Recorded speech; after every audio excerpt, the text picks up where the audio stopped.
जय हिंद साथियों, नमस्कार। एक बार फिर से आप सभी का बहुत बहुत स्वागत है यूपीपीसीएल की इस क्लासेस में। दोस्तों, अगर आप यूपीपीसीएल एग्जाम की तैयारी कर रहे हैं जिसका एग्जाम डोएक ओ लेवल के सिलेबस पर आधारित है, तो आप सभी के लिए यह क्लास काफी इंपॉर्टेंट है, क्योंकि यहां पर जो क्वेश्चंस हम डिस्कस कर रहे हैं वो आपके डोएक ओ लेवल के सिलेबस पर ही बेस्ड हैं और एग्जाम में इसमें से कई सारे क्वेश्चंस पूछे भी गए हैं। तो अगर आप UPPCL TZ2, UPPCL accountant, RO ARO या किसी ऐसे एग्जाम की तैयारी कर रहे हैं जहां पर कंप्यूटर से संबंधित क्वेश्चंस पूछे जाते हैं, तो इस क्लास को लास्ट तक आप जरूर देखिएगा। साथ ही साथ हर शाम 7:30 बजे CCC की क्लासेस हो रही हैं, जहां पर CCC लक्ष्य बैच चल रहा है, जिसका एकमात्र उद्देश्य आप सभी को CCC एग्जाम में टॉप कराना है। तो उस बैच को भी आप सभी लोग जरूर अटेंड कीजिए। साथ ही साथ हमारी महामैराथन क्लास को आप जरूर देख लीजिएगा, आपके लिए वह बहुत ही ज्यादा महत्वपूर्ण है। और जिन्हें भी ई बुक की आवश्यकता है, वीडियो के नीचे लिंक दी है, वहां से आप ई बुक को डाउनलोड करके अपनी तैयारी को बेहतर बना सकते हैं। तो टाइम वेस्ट ना करते हुए चलिए शुरू करते हैं आज की ये क्लास।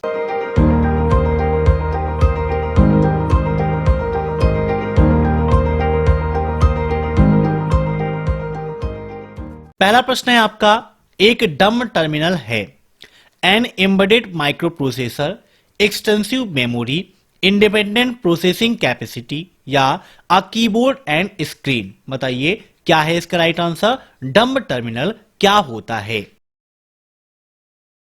इन सभी प्रश्नों को आप सभी लोग मॉक टेस्ट के रूप में लेते रहिए और कमेंट बॉक्स में आंसर देते रहिए। वीडियो क्लास में आप जरूर बताइएगा कि आपके कितने क्वेश्चन सही हुए हैं। और यहां पर इसका राइट आंसर हो जाएगा option D, a keyboard and screen. ठीक है ना।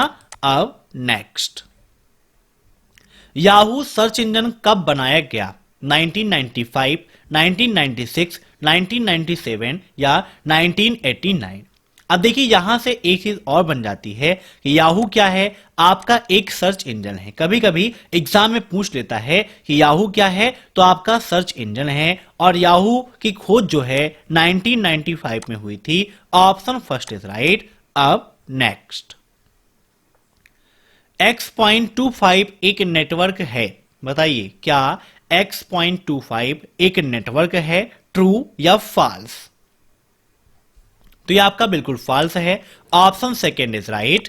अब नेक्स्ट, कंप्यूटर के नेटवर्क से लाभ नहीं है।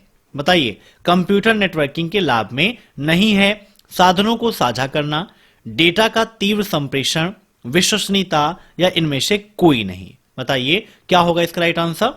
नेटवर्क के माध्यम में आप कंप्यूटर्स को, प्रिंटर्स को आपस में कनेक्ट कर देते हैं और एक कंप्यूटर के माध्यम से या कई सारे कंप्यूटर्स के माध्यम से आप प्रिंटर के माध्यम से प्रिंट दे सकते हो। दूसरा है डेटा का तीव्र संप्रेषण। आज वर्तमान समय में आप सभी लोग डेटा को काफी तेज गति से एक दूसरे के पास में ट्रांसफर कर लेते हो और विश्वसनीयता भी आपको यहां पर मिल जाती है। तो यहां पर इसका राइट आंसर हो जाएगा ऑप्शन डी, इनमें से कोई नहीं। अब नेक्स्ट, वह कौन सी वेबसाइट है जिसे एक बार बनाने के बाद उसमें कोई बदलाव नहीं किया जाता है। स्टैटिक, डायनेमिक या इमूवेबल या इनमें से कोई नहीं। बताइए कौन सा राइट होगा इसका आंसर। तो इसका राइट आंसर हो जाएगा ऑप्शन फर्स्ट, स्टैटिक। दो प्रकार की वेबसाइट्स आपको मिलती हैं, एक होता है स्टैटिक और दूसरा होता है डायनेमिक। स्टैटिक वेबसाइट वह वेबसाइट होती है जो एक बार आपकी डेवलप की जाती है, क्रिएट की जाती है, जल्दी से उसमें कोई बदलाव नहीं किया जाता है। अगर कोई बदलाव करना है तो सोर्स कोड में आके हमें चेंजिंग करनी पड़ती है। और दूसरा होता है डायनेमिक, जो आपकी अपडेट होती रहती है, मींस जिसको हम टाइम टू टाइम अपडेट करते रहते हैं। ठीक है ना। अब नेक्स्ट, निम्नलिखित में से कौन सा ब्लॉगिंग प्लेटफॉर्म के रूप में उपयोग नहीं किया जाता है। वर्डप्रेस, टाइपपैड, पिंटरेस्ट या ब्लॉगर्स। बताइए क्या होगा इसका राइट आंसर। कौन सा ऐसा है जिसको ब्लॉगिंग के रूप में हम उपयोग नहीं करते हैं। देखिए, वर्डप्रेस तो आपका ब्लॉगिंग के लिए है ना। वहां पर आप आसानी से ब्लॉगिंग कर सकते हो, कोई भी दिक्कत नहीं है। वैसे ही टाइपपैड में भी आप कर सकते हो, लेकिन पिंटरेस्ट आपका ब्लॉगिंग प्लेटफॉर्म नहीं है। Option third is right. अब नेक्स्ट, जब कोई फाइल पहली बार सेव की जाती है तो क्या होती है? बताइए क्या होगा इसका राइट आंसर। काफी इंपॉर्टेंट क्वेश्चन आपका कि जब किसी फाइल को हम पहली बार सेव करते हैं तो क्या इसकी एक कॉपी ऑटोमेटिक प्रिंटेड हो जाती है? फाइल नेम एंड फाइल का जो फोल्डर है, लोकेशन है, उसको हमें दोनों को एक रखना पड़ता है, या फाइल को केवल एक नाम की आवश्यकता होती है, इसे मुद्रित नहीं किया जा रहा है, इसे पहचानने के लिए एक नाम दिया जाना चाहिए? बताइए क्या होगा। जब कोई भी फाइल आप बनाते हो, फर्स्ट टाइम आप बनाते हो और उसको सेव करते हो, तो सबसे इंपॉर्टेंट है उस फाइल को एक नाम देना, जिस नाम से आप उसे सेव करना चाहते हैं। तो इसका राइट आंसर हो जाएगा ऑप्शन फोर्थ, इसे पहचानने के लिए इसे एक नाम दिया जाना चाहिए। ठीक है ना। अब नेक्स्ट, एमएस ऑफिस। अब एमएस ऑफिस के प्रोग्राम जो हैं आप सभी जानते हैं, वर्ड है, एक्सेल है, पावर पॉइंट है ना। तो इसको भी आपको याद रखना पड़ेगा। अब यहां पर पूछा है कि एमएस ऑफिस में मैक्रोस का उपयोग हम किस लिए करते हैं। मैंने आपको बताया था कि मैक्रोस कमांड का उपयोग क्या होता है, रिकॉर्डिंग करने के लिए करते हैं एक शॉर्टकट के रूप में। अब यहां पर ऑप्शन हैं, to automate repeated task means दोहराए जाने वाले कार्यों को स्वचालित करने के लिए, माउस मूव रिकॉर्ड करने के लिए, ध्वनि रिकॉर्ड करने के लिए, या की स्ट्रोक को रिकॉर्ड करने के लिए। बताइए क्या होगा इसका राइट आंसर। तो यहां पर इसका राइट आंसर हो जाएगा ऑप्शन फोर्थ, की स्ट्रोक को रिकॉर्ड करने के लिए। तो आप माइक्रोस द्वारा क्या कर सकते हो, कीबोर्ड से एक शॉर्टकट बना के जो भी आप कार्य करेंगे उसको रिकॉर्ड कर सकते हो। अब नेक्स्ट, एडवांटेज फाइलों पर बाइनरी फाइलों का क्या लाभ है। यह कॉम्पैक्ट होती हैं, इसे तेजी से एक्सेस कर सकते हैं, अधिक विश्वसनीय है, या उपरोक्त सभी। बताइए क्या होगा इसका राइट आंसर। तो एडवांटेज फाइलों पर बाइनरी फाइलों का मतलब होता है कॉम्पैक्ट भी हैं, तेजी से एक्सेस भी की जा सकती हैं और अधिक विश्वसनीय भी होती हैं। मींस इसका राइट आंसर हो जाएगा ऑप्शन फोर्थ, उपरोक्त सभी। अब next, CSS stand for. CSS का फुल फॉर्म क्या है। Current style seats, current seats style, cascading style seats, या कैस्केडिंग सीट्स स्टाइल। बताइए CSS का फुल फॉर्म क्या होता है। CSS क्या है, आपकी एक प्रोग्रामिंग लैंग्वेज है जिसका उपयोग हम वेब पेज को अच्छे से फॉर्मेट करने के लिए, मीन्स उसकी फॉर्मेटिंग को बेहतर बनाने के लिए करते हैं। और यहां पर इसका राइट आंसर हो जाएगा cascading style seats, option second is right. अब नेक्स्ट, कंप्यूटर में दो या अधिक कंप्यूटर और अन्य डिवाइसेस होते हैं जो डाटा और प्रोग्राम शेयर करने के लिए कनेक्टेड होते हैं। मीन्स उसे हम क्या कहते हैं, नेटवर्क कहते हैं, सिस्टम कहते हैं, वर्क स्टेशन कहते हैं, या फिर डिवाइस कहते हैं। तो यहां पर इसका राइट आंसर हो जाएगा नेटवर्क। नेटवर्क एक ऐसा माध्यम है जिसके माध्यम से दो या दो से अधिक कंप्यूटर और अन्य डिवाइसेस आपस में जुड़ी होती हैं और जो आपस में डेटा और प्रोग्राम को शेयर करने का कार्य करती हैं। मीन्स इसी उद्देश्य के लिए ही उनको आपस में कनेक्ट किया जाता है। अब नेक्स्ट, सेवा प्रोजेक्ट किस राज्य में इंप्लीमेंट हुआ। मीन्स ई सेवा प्रोजेक्ट जो है इसका इंप्लीमेंट किस राज्य में हुआ था। अरुणाचल प्रदेश, आंध्र प्रदेश, हरियाणा, या फिर उत्तर प्रदेश। तो ई सेवा प्रोजेक्ट का इंप्लीमेंट हुआ था आंध्र प्रदेश में, ऑप्शन सेकेंड इज राइट। अब नेक्स्ट, पेज सेटअप कमांड की सहायता से निम्न में से किसे बदला जा सकता है। मार्जिन, पेपर साइज कलर को, पेपर सोर्स और लेआउट को, फाइल के नाम को, या फिर इसमें से कोई नहीं। बताइए क्या होगा इसका राइट आंसर।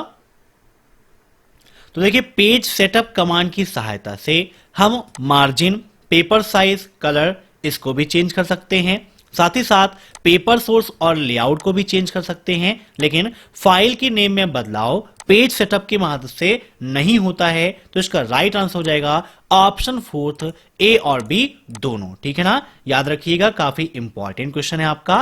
अब नेक्स्ट, ग्राहक को वन क्लिक की सुविधा कौन देता है। बताइए क्या होगा इसका राइट आंसर। वन क्लिक की सुविधा देने का काम कौन करता है। COD, 2FA, पीएसपी या उपरोक्त सभी। वन क्लिक, सीओडी का मतलब कैश ऑन डिलीवरी होता है, तो ये तो आपका होगा नहीं। पीएसपी का मतलब क्या होता है? Payment service provider. नोट कर लीजिएगा, एग्जाम में पूछा भी जाता है तो इसका फुल फॉर्म होता है पेमेंट सर्विस प्रोवाइडर, ठीक है ना। और सीओडी का मतलब आपका कैश ऑन डिलीवरी, तो यहां पर आपका राइट आंसर हो जाएगा ऑप्शन सेकेंड 2FA। अब नेक्स्ट, प्रथम फ्लॉपी डिस्क कब बनाई गई थी? मीन्स फ्लॉपी डिस्क का निर्माण कब हुआ था?